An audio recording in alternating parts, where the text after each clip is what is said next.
Why is it that most professionals are expected to know how to communicate and collaborate? Looking back at my career as a software engineer, I don't recall being offered any training to enhance these skills. It was years later when I took on a leadership position in a global investment bank that I eventually did a presentation course. But my story isn't uncommon in the tech world. Tech professionals often get told they must collaborate and clearly articulate their ideas and solutions, but rarely get told how to do it. In this episode, I get to speak to Angus McIlwraith, who has almost 30 years' experience in information risk and security. He is a published author and recently written the book Mastering Communication and Collaboration, a comprehensive guide to teamwork and leadership for IT professionals. I am grateful to BCS Publishing, who are official collaborators of the podcast. They are part of the Chartered Institute for IT.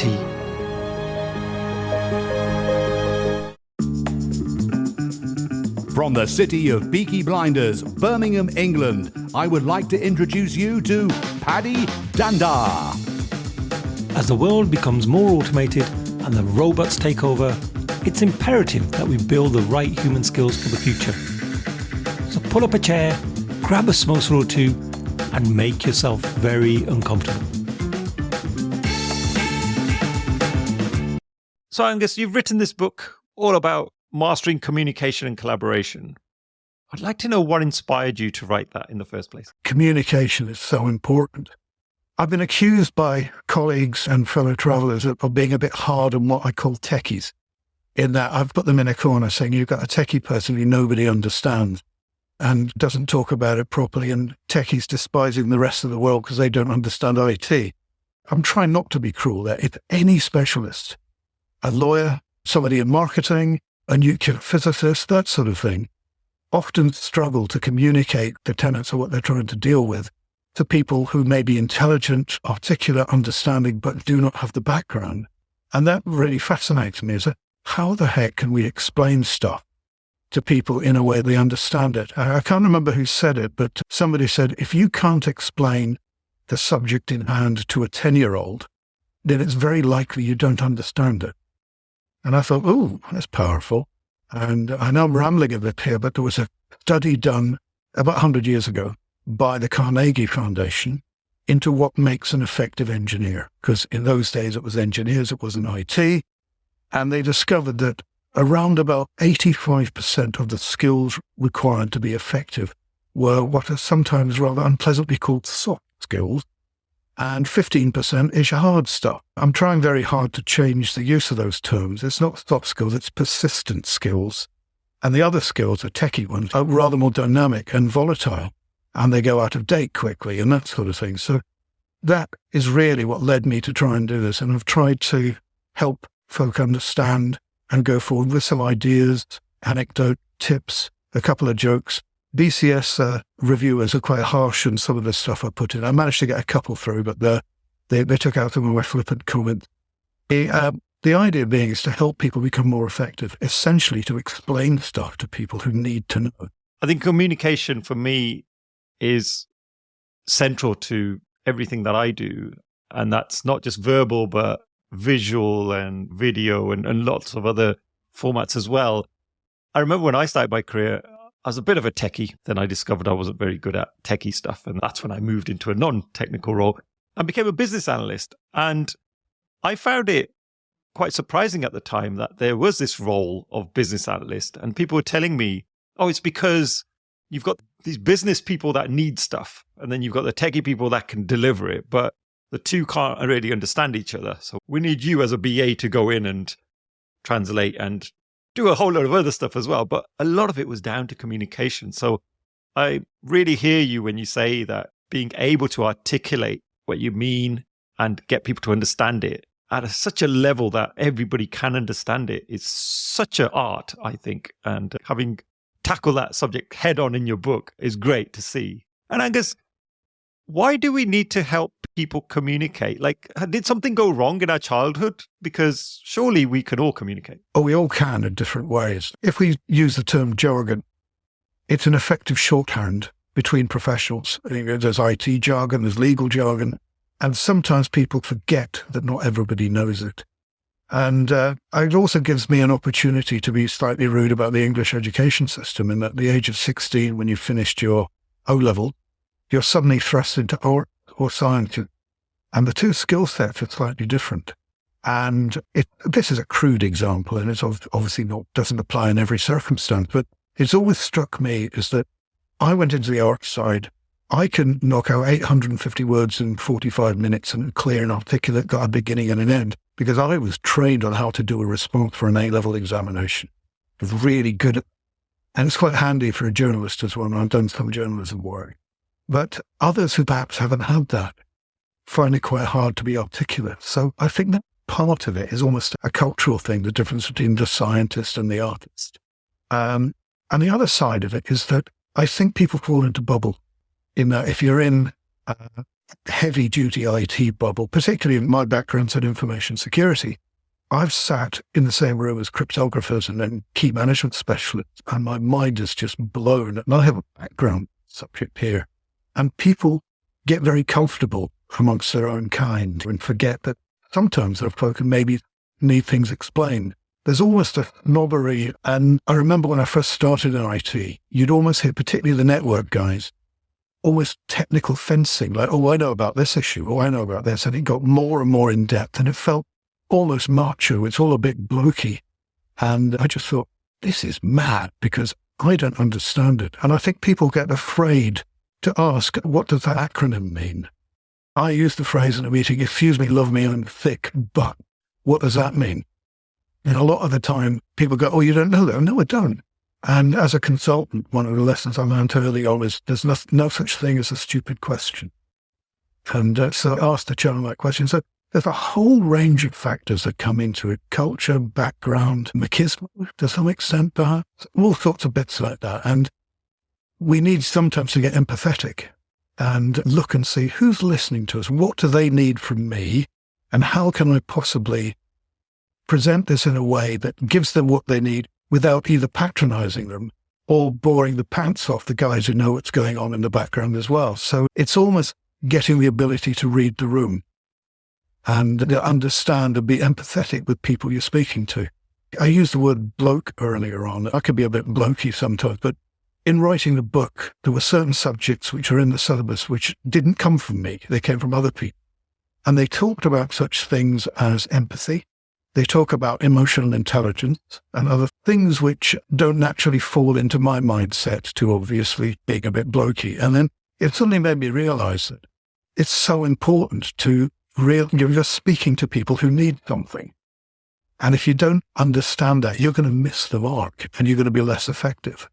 And almost using emotional intelligence and other things which are different to standard mindset of many people, particularly of my age and gender, and that's what we're saying there. You've got to understand there's better ways of doing this. And knowing that, for example, people react emotionally to things. It's not cold, hard fact. And I'd forgotten that. And so I realized, oh, this guy is going to be annoyed with me if I present it this way, even if I'm right. So you have to communicate it in such a way to, let's say, remove some of the emotional tension from it as well. Another side of it is I got really interested in is active listening. You may have noticed I do talk quite a lot. And I realized in many conversations, I was sitting there being quiet, not listening to the other person, but waiting for my opportunity to tell everyone my next amazing thing. And I suddenly realized that active listening is something you have to do as well. There's skill and capabilities that we can all learn. And what I've tried to do is articulate these, bring them to mind. And one of the beauties of writing a book like this is that you have the opportunity to do a lot of research. And as part of that research, I didn't know that. That's useful. And it's, I found it, cathartic and really helpful to do this. So, the whole range of different things we need. But your question being, why don't people necessarily communicate that well? Is because they're not being empathetic. It's not a bad thing. It's just the way we are sometimes. We are ego-driven beings, but being empathetic and understanding there's a purpose to this communication. What are you trying to achieve? And then think, well, there's ways of doing this, some better than others. There's a great quote that I love, which comes from a lady called Rachel Greenwald. She's a dating coach. And she says, be interested and not interesting. And I try and remember that when I'm in those situations where I should be interested in what the other person is telling me.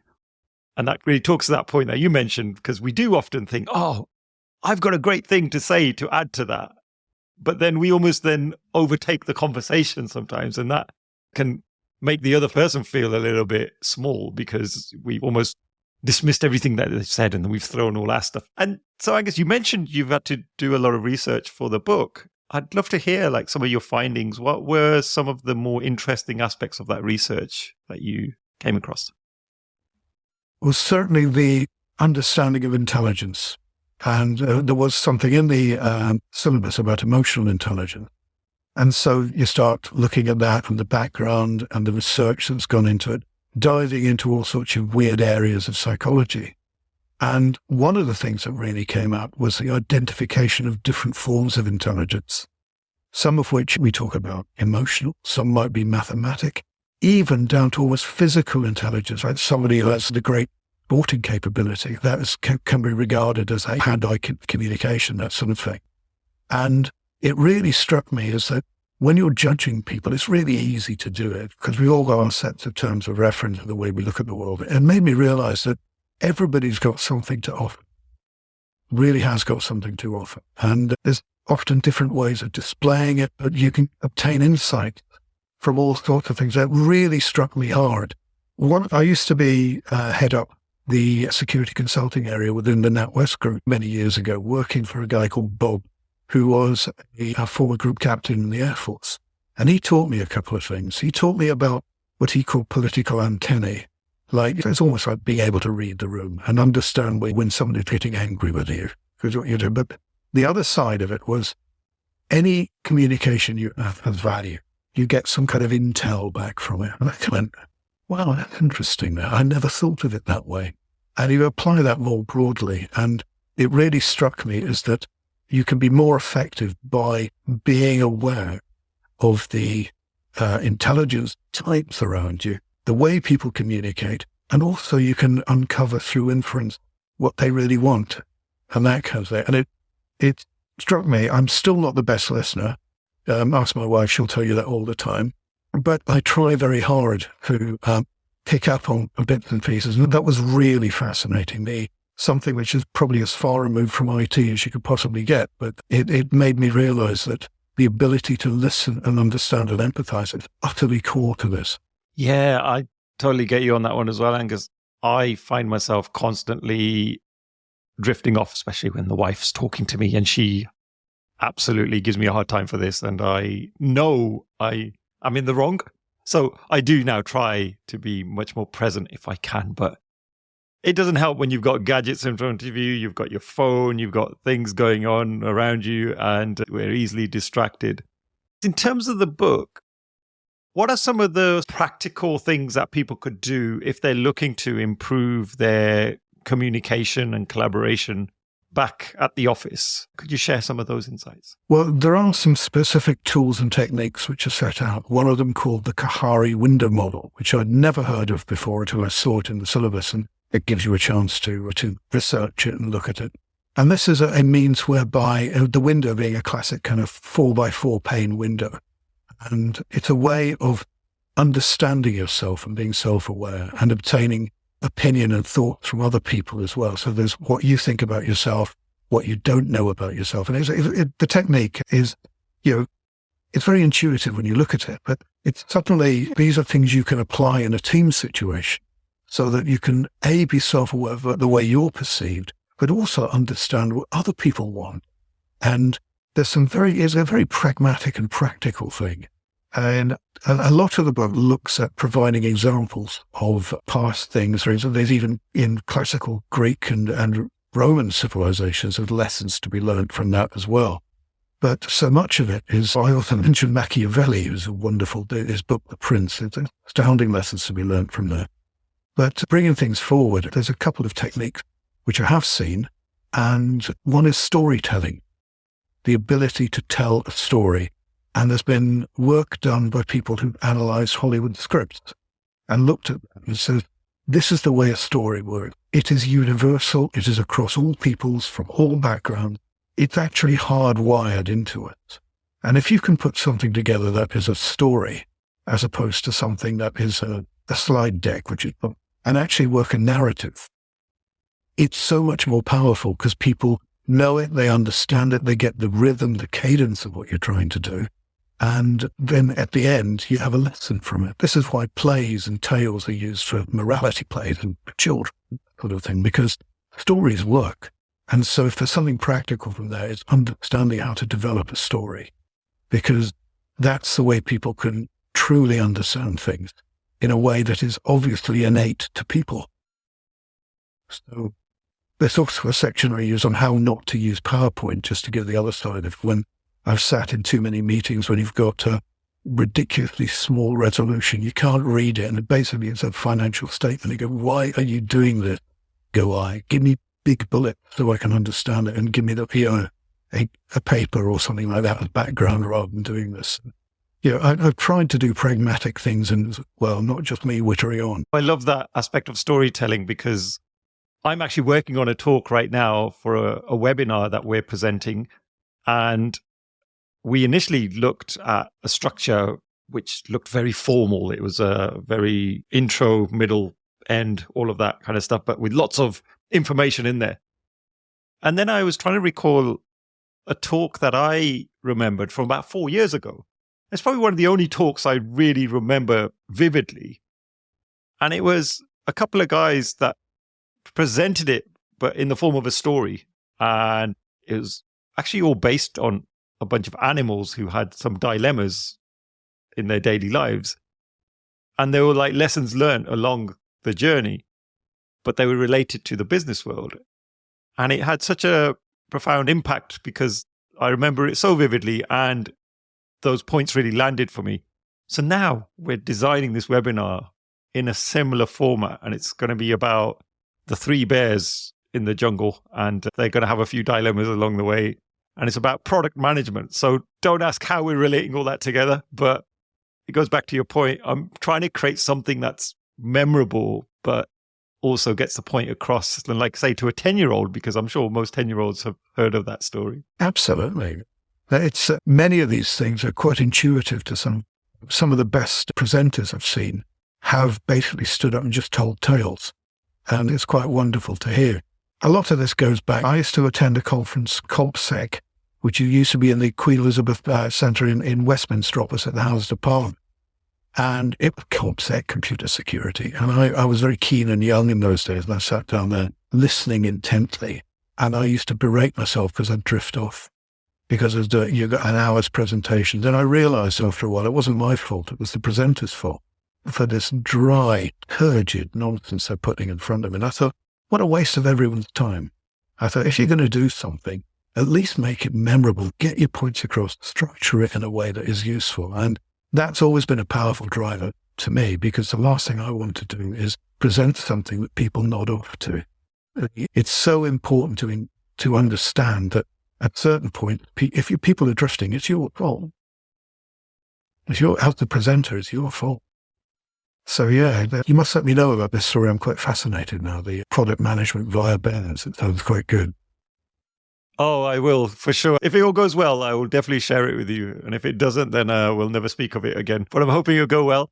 And I guess, how important are visuals and versus words? So you've got visuals in PowerPoint, you've got words that the presenter is saying, you've probably got a few other things as well. But what's a good mix for you to get your communication across in an effective way?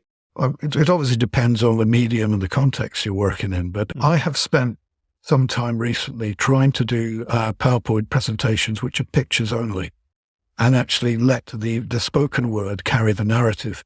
Often you have to back it up with a small document, which I rather pretentiously have called a libretto. There's the background material. Because the words allow you to tell the story, and you almost use the visuals as what I've always called visual punctuation. The picture there, and that illustrates a point. Now that's not the full extreme, but it is something you can do, and I've tried to do that, and I find it quite effective in others. They say a picture paints 1,000 words. I mean, I have a quote in the book from Napoleon, which I can't remember exactly, but says, you can have all these words, but give me a good sketch. Give me a picture so I can see it. Write it down. This is why maps are so incredibly powerful in different ways, because you can see things in all sorts of different contexts, particularly spatial and that sort of thing. So there's no one solution to this, I don't think. It depends on your audience, the purpose of what you're trying to do, the medium you're using or the media you're using. But I think let's say talk PowerPoint. I've sat in so many meetings when you do have an extract from a spreadsheet up there and you're going, why have you bothered? Other than to potentially prove that you've done a lot of analysis on this and you've got a really good spreadsheet. I don't care. I want to see the results. I don't want to see the data. It's information, not data, that matters. So I think that's the point. I've seen some wonderful visualizations of data. There's one which I've not put in the book, but I have used before. And it's a picture of one of the big cruise liners that exists at the moment, the Norwegian seas or whatever, compared to the Titanic. And it's astounding. You could give the measurements about how long they are and how wide they are, how heavy they are. When you see them pictured together, the Titanic looks like a toy compared to this thing. And you go, wow, that's powerful. And things like that, you could use things to demonstrate scale. I remember a piece whereby somebody showed a pea as a garden pea, sat down and go, that's the Earth. And then I think they put a basketball from 10 to 20 yards away. That is the actual size and distance between the Earth and the Sun. And when you see it like that, you go, wow, aren't we small? And if visuals, models, stuff like that can be very powerful. It's really a matter of when you use them and how you use them and the purpose of what you're trying to communicate.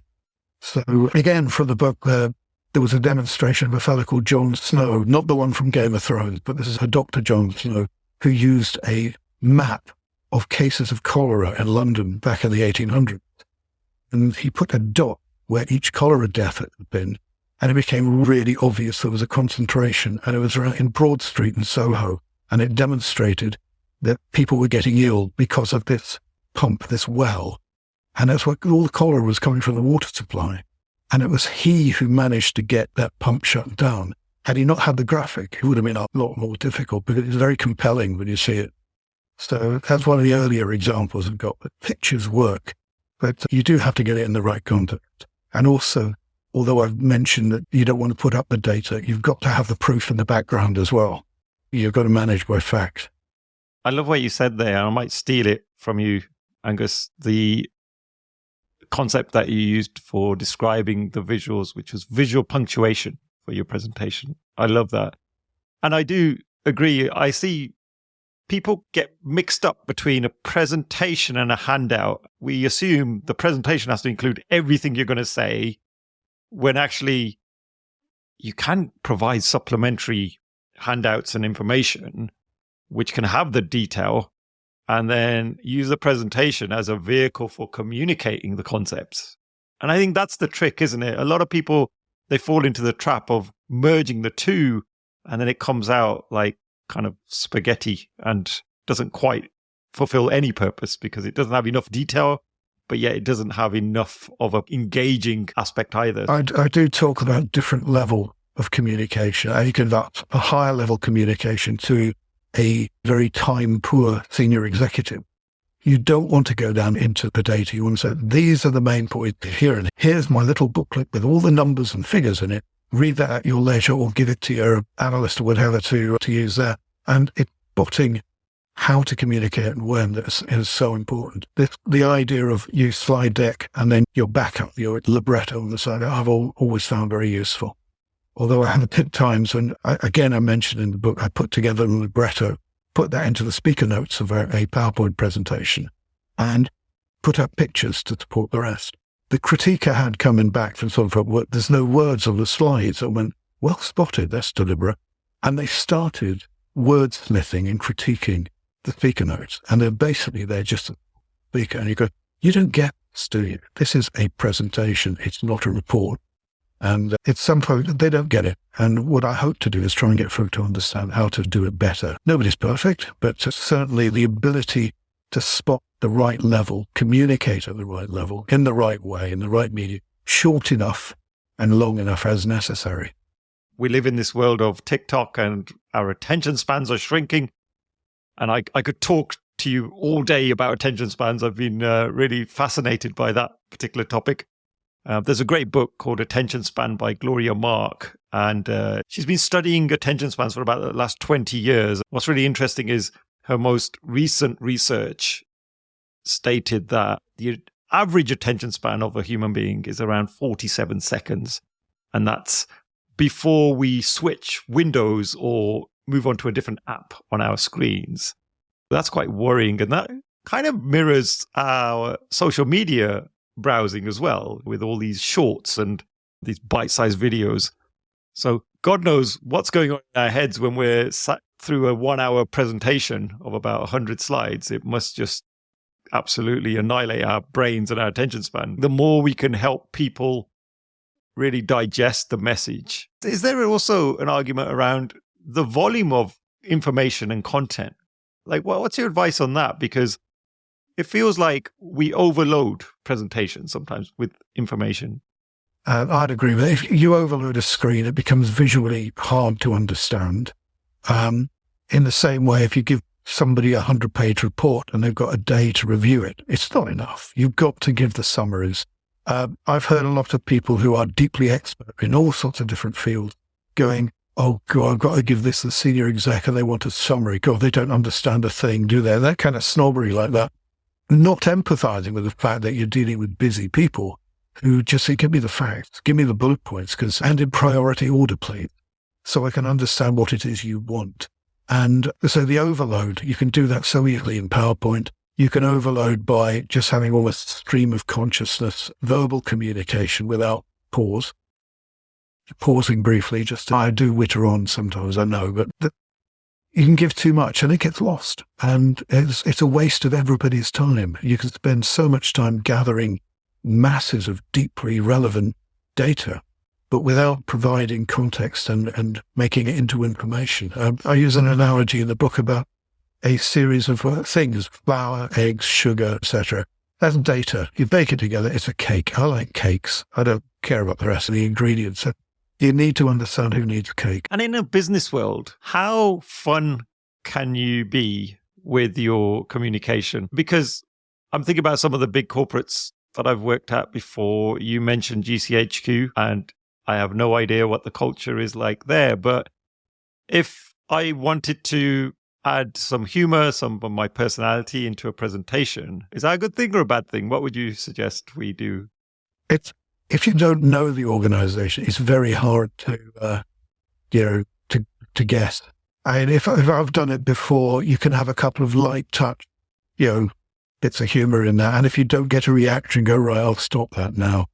And in others, sometimes I find it's absolutely perfect. I've been in quite structured organizations, let's say with military, and you realize the military have a raucous sense of humor. And there's times where you can introduce examples and things like that, and it's very effective. They're very worldly and very open-minded, many of them. But I have been in other circumstances when it was very obvious very quickly that gravitas was the order of the day. So that's always a bit tough when that turns out, because I do tend to like a joke or two and that sort of thing. But you can come across as lightweight if you do that. So it's reading the room. It's reading the room. If folk ain't laughing, stop the humour straight away. Yeah. A friend of mine who is a very able security architect, deeply technical, has recently retrained as a stand-up comic. And he has some astounding observations on the way to present things. And he's learned many lessons. I'll be speaking to him later on about the lessons he's learned from being a stand-up. And the way you form something, the form of a joke is a bit like the form of a story. And it's a very good way of packetizing the message you want to get across. And you can always use a joke format, which is why humor can be very effective, because not only do people like it, they have a laugh, but also it makes it memorable as well.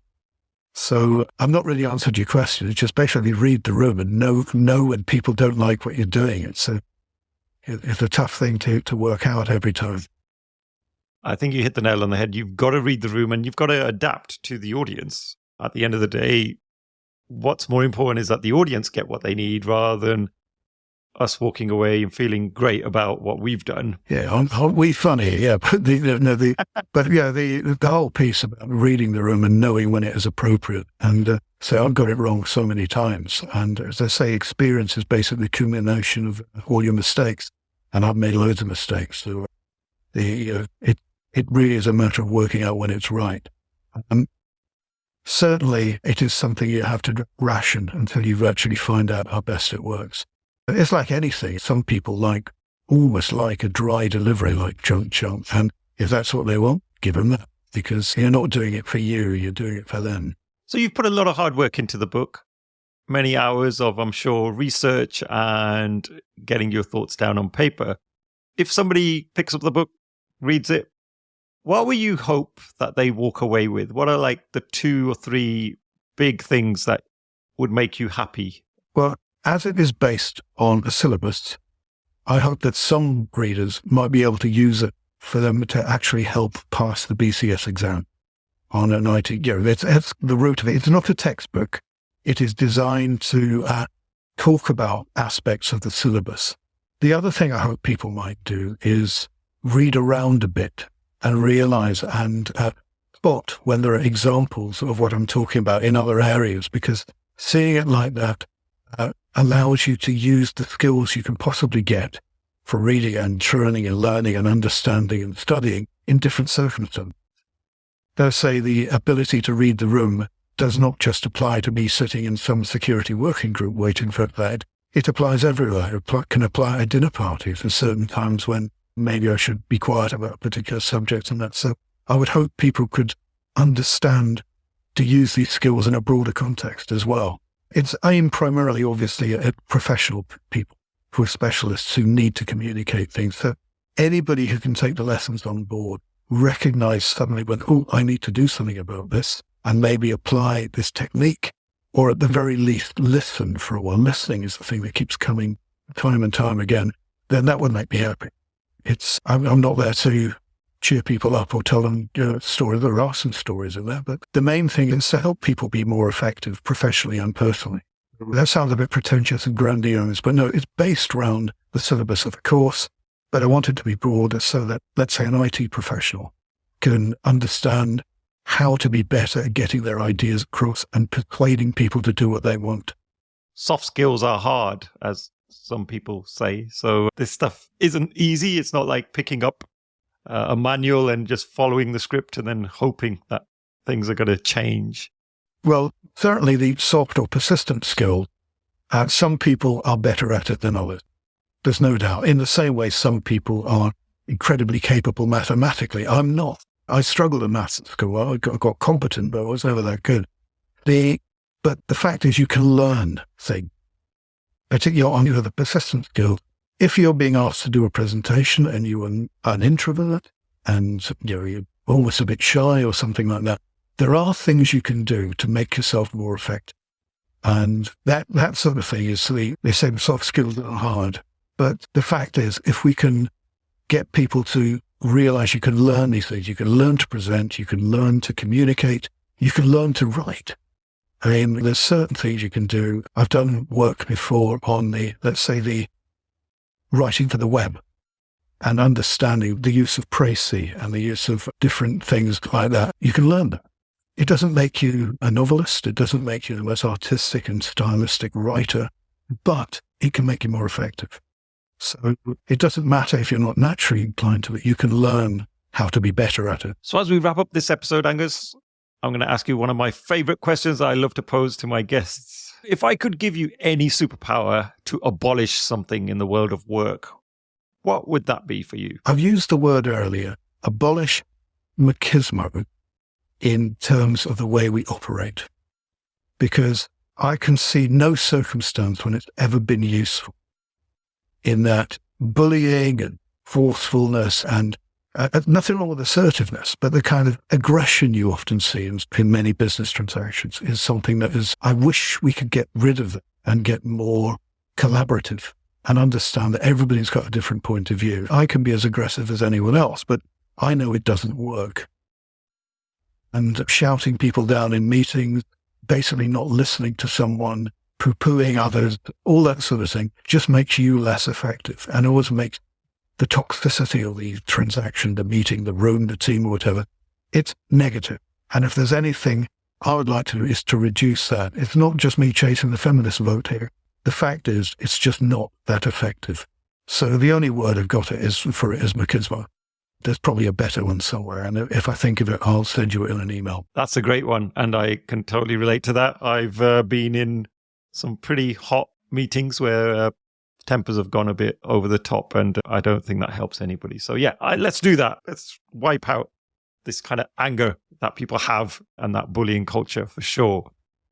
And Angus, if people want to find out more about this topic, are there any resources that you can suggest, as well as how can people get hold of your book as well? Well, it's on the BCS website. It's also on Amazon as well. Other resources, I can point to my other book, not published by BCS, but there's an earlier thing talking about awareness and security culture and that sort of thing. But I was trying to think some of the best ones. There's a book called Against the Gods. I've forgotten the name of the author, but it's about the history of risk. It's an astounding read, which gets you to understand the thinking behind risk management. Because when you start looking at that, it's absolutely astounding that the way people perceive risk is absolutely phenomenal. And if you could be better at understanding that, it really help you make better decisions and understand what's important and what is not. A lot of my work earlier on involved a guy called Peter Sandman, who was an environmentalist and environmental communicator. And he had a lot of work on 3 Mile Island, the nuclear disaster over in the United States.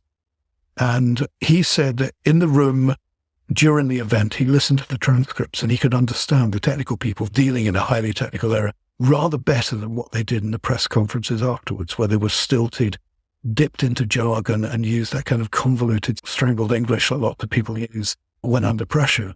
And if there's another thing you could look at, the work of Peter Sandman, he's done things, he talks about a thing called outrage, where moral outrage can be generated by the way people perceive risk. And if there's something that's worth looking at to help you understand stuff, I would look into that whole area. So Against the Gods and the work of Peter Sandman, I think will be very useful. Superb. I was just looking up that book, Against the Gods, and it's Peter Bernstein. That's the chap.